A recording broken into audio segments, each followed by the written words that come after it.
As the images of Harvey and Irma started to pour in, the questions started piling up at ToolBank USA. Where are we going to deploy? How are we going to deploy? What kind of a disaster is it? CEO Alan Harrison says they want to make sure partner nonprofits like Team Rubicon are armed with the right tools when they hit the road. Even a hurricane can be different. One hurricane can be a wind event, the next hurricane can be a flood event. If we surge in with a lot more volunteers for a huge effort like Irma or Harvey, having partners like ToolBank on the ground to give us surge capacity with tools will allow us to make a bigger difference in the neighborhoods faster. ToolBank started as a local Atlanta nonprofit in 1991 and went national 6 years ago. We want the tools in the hands of the volunteers. You know, the people whose homes are devastated, the people whose businesses are devastated.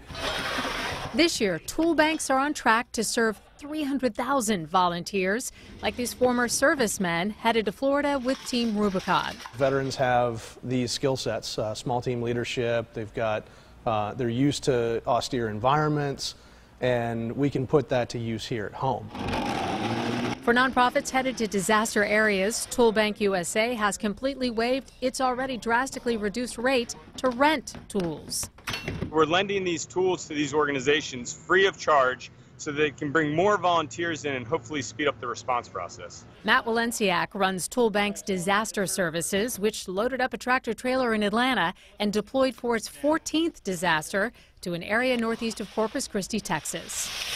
There's roughly 23,000 people that live in Aransas County, and every single building that we saw as we drove in was impacted in one way or another, including the hardware stores. Unfortunately, there wasn't a lot of equipment and tools down in this community when we first got here. Thankfully, Houston is one of 8 locations outside of Atlanta that recently opened to ToolBank. It's been so much easier for us to get tools into the communities and to the volunteer groups that are on the ground trying to get the work done, because we have an actual brick and mortar warehouse. But demand still far exceeds supply. We need help. I mean, we don't have enough tools to respond to an event this large. Knowing every tool going out represents clear debris, clean, safe homes, and families' lives restored.